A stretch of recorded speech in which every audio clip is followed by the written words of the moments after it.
Olá, seja bem-vinda à série Inflamação. Hoje é o quarto episódio da série. No primeiro episódio, você aprendeu o que é a tal de inflamação crônica e como ela pode estar tirando a sua libido, o seu foco e pode estar te deixando cansado. No segundo episódio, você aprendeu 5 hábitos para desinflamar e ter mais energia. No terceiro episódio, você aprendeu como o estresse te inflama. E hoje, no quarto episódio, a gente vai falar sobre a alimentação. O que é que te inflama? E quando a gente fala de alimentação, tem muita coisa rica para a gente conversar. Então eu separei algumas coisas importantes, especialmente alguns mitos que atrapalham a sua alimentação. Recentemente, vimos a pirâmide alimentar dos Estados Unidos que teve uma modificação. Você chegou a acompanhar isso? Dá uma olhada na imagem. Você percebe que a pirâmide está invertida? Está ao contrário? O que acontece? Na verdade, essa é a pirâmide alimentar da saúde. Dá uma olhada na base da pirâmide, que está ao contrário.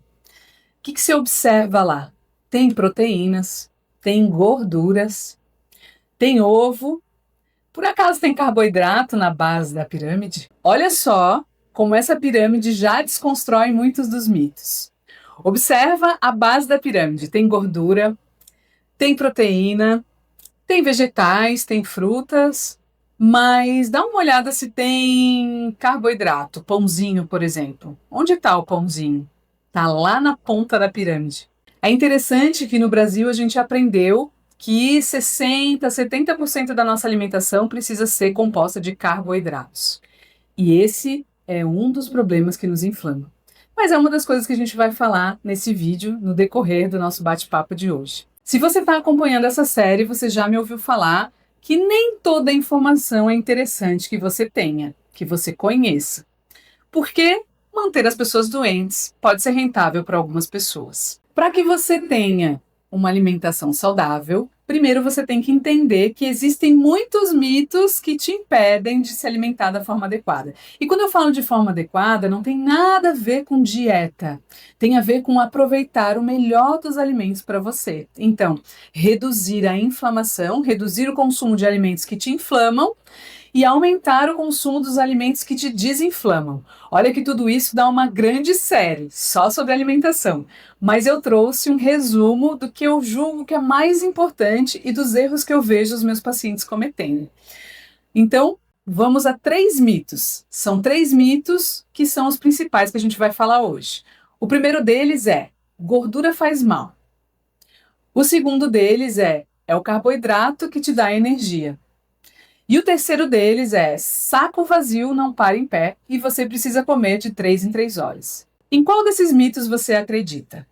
Provavelmente em um, ou quem sabe até em 3 deles, né? Essas e muitas outras mentiras que te impedem de ter uma alimentação mais saudável.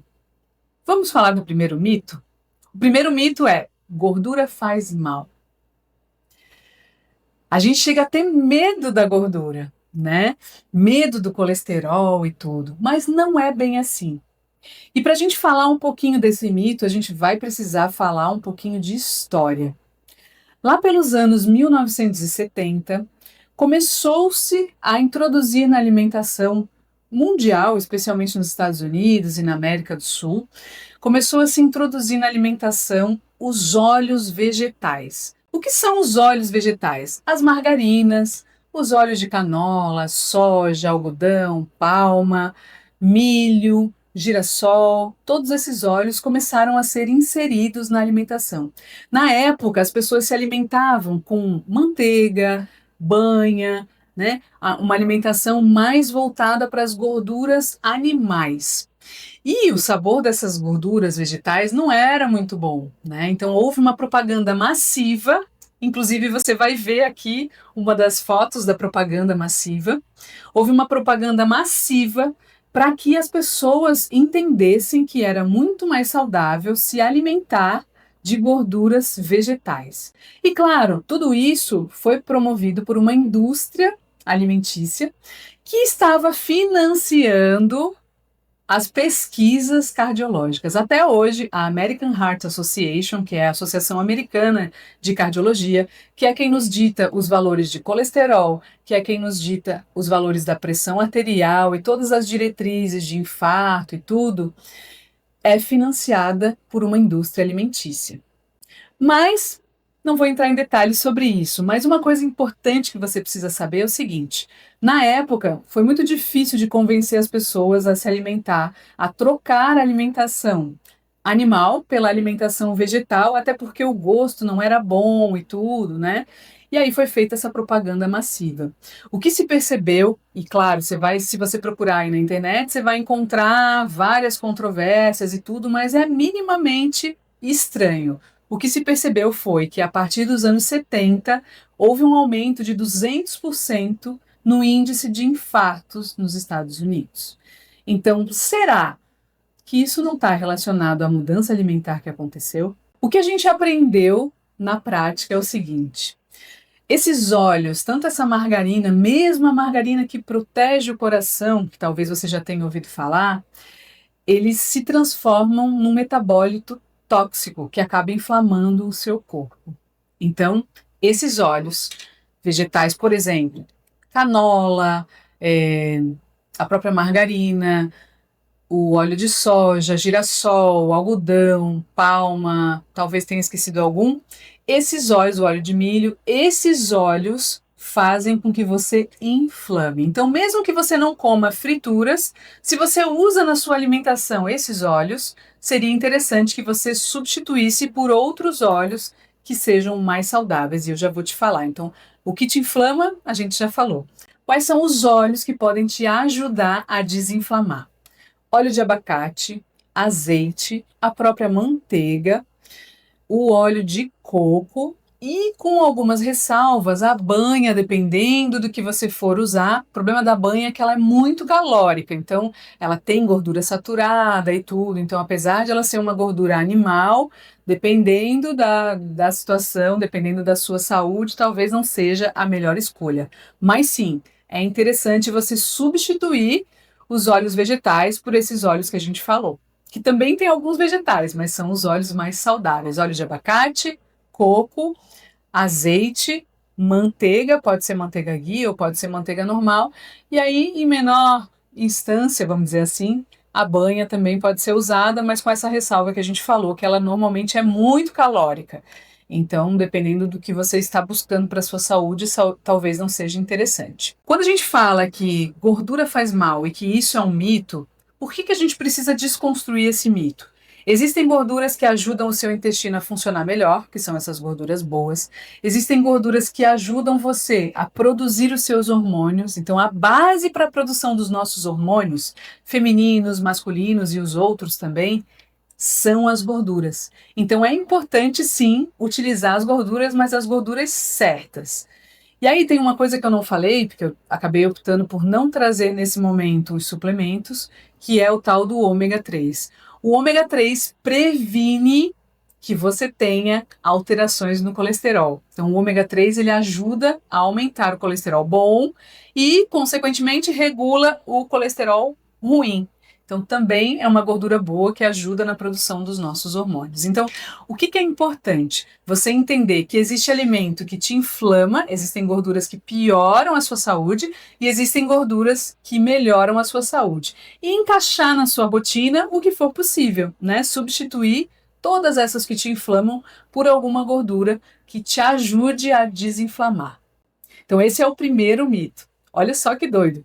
Houve aumento da incidência de doenças cardiovasculares depois que houve a troca, né, pela gordura vegetal. Houve uma propaganda massiva para que as pessoas parassem de usar a gordura animal e substituíssem pela vegetal. E houve esse adoecimento em massa. Então, será que essa troca não foi responsável pelo aumento do risco cardíaco? Quando eu falo que a gente precisa desconstruir o mito, é sobre isso que a gente está falando, né? O mito é gordura faz mal. E a verdade é, existe gordura boa, que faz bem e ajuda o teu corpo a funcionar melhor, E existe gordura ruim, que atrapalha o funcionamento do teu corpo, te inflama e aumenta o risco cardiovascular, aumenta o risco de infarto, de uma série de coisas. E sabe o que é tão interessante? Que muitas vezes é mais fácil a gente pensar assim, para baixar o colesterol, eu vou usar um remédio, em vez de a gente pensar, opa, será que existe alguma mudança na minha alimentação que eu posso fazer para baixar o meu colesterol? Olha só como a propaganda massiva funciona. Os próximos 2 mitos que a gente vai falar são mitos relacionados ao tal do carboidrato. Então, é o carboidrato que te dá energia e saco vazio não para em pé e você precisa comer de 3 em 3 horas. Mas antes, para falar desse mito, eu queria que você desse uma olhadinha nesse gráfico. Não precisa aprender nada de gráfico, tá? Mas eu só gostaria que você olhasse esse gráfico. Você vai ver que a linha laranja é a linha da glicose, do açúcar do sangue, e a linha azul é a linha da insulina. Você viu que está escrito cansaço no sangue? Esse gráfico é um gráfico de uma paciente minha que veio me procurar porque estava se sentindo muito cansada ao longo do dia. Principalmente depois do almoço e final de tarde, ela ficava muito cansada e tinha uma fome desesperada por doce. Doce, ela dizia porcaria, né? Doce e coisas não tão saudáveis ela precisava comer. Ela cuidava da saúde, fazia exercício físico todo dia de manhã, se alimentava bem, dentro do que se fala em se alimentar bem, né? Dentro do nosso entendimento de se alimentar bem. E aí a gente fez esse exame. E olha que curioso, o que é esse exame, né? Esse exame é uma coleta de sangue, onde a gente olha a glicose, o açúcar do sangue, aquele do diabetes que você investiga no seu check-up todos os anos, e a insulina, que é o hormônio que ajuda a glicose a ser consumida, vamos dizer assim, de uma forma simples. E aí, foi coletado o exame quando ela estava em jejum, aí ela tomou um copo de açúcar e foi coletado 60 minutos depois, 1 hora, né? 120 minutos depois e 180 minutos depois. E aí você vê um comportamento de diabético. Olha só que doido. O que é um comportamento de diabético? Você vê ali que em jejum ela tem uma glicemia normal, um açúcar normal do sangue, menor do que 100, né? Que é a referência que se usa. Só que logo depois que ela tomou açúcar, ela faz um pico absurdo. E sabe qual é o problema desse pico? Que depois você vai observar que ela vai fazer um vale absurdo. E na hora que o vale acontece, é a hora da fome de doce, é a hora do cansaço absurdo, é a hora do eu tenho que dormir um pouquinho, senão eu não tenho energia. E assim, pode ser simples, né? Ah, não, é só comer mais um carboidrato, vai fazer pico de novo e vai ficar tudo bem. O que os estudos mostram é que essa oscilação de açúcar no sangue faz com que o seu corpo viva inflamado. A oscilação da glicemia provoca inflamação. Então, provoca inflamação em todas as suas células, tanto nos neurônios, aumenta a gordura abdominal, uma série de coisas e provoca essa sensação de cansaço no decorrer do dia. Essa paciente não é diabética, mas você observa que ela faz um baita pico quando ela consome a glicose. E a glicose não é só açúcar, na verdade, é todo o carboidrato, né? Então, durante o dia dela, o corpo dela estava se comportando como o corpo de um diabético. E isso é muito mais comum do que você imagina. Nos Estados Unidos, foi feito um estudo com 20 pessoas, entre homens e mulheres. Nenhum deles tinha o diagnóstico de diabetes, mas foi feita essa medição antes e depois de ingerirem alguns alimentos. Olha só que interessante, 16 pessoas tiveram um comportamento com alimentação conforme o comportamento de diabéticos. Dá uma olhada nesse gráfico. Ele é meio parecido com o gráfico da minha paciente, então o que foi que fizeram com essas pessoas? Deram para eles um pãozinho com passas e mediram a glicemia deles antes e depois da ingestão desse pãozinho com passas. Observa que fizeram um pico bem importante de glicemia. O grande problema do pico é que é como se a gente mantivesse um fogo de inflamação no corpo acontecendo. Então, o tempo todo você está usando o combustível, que é a glicose, para a inflamação. E aí você fica cansado, sem foco, sem libido, tem aquela fome de doces em algum período do dia, tem uma névoa mental, então tem muita coisa que pode atrapalhar o seu ritmo e é só Só isso, né? Não é tão simples assim, mas só para você entender. Olha só o que fizeram: deram um pãozinho para essas pessoas e aí houve um pico muito grande. No dia seguinte, fizeram o teste com um pãozinho com um pouquinho de abacate. Então, ao invés de ser só um pão, né, fizeram uma torradinha com abacate. E não houve alteração da glicemia.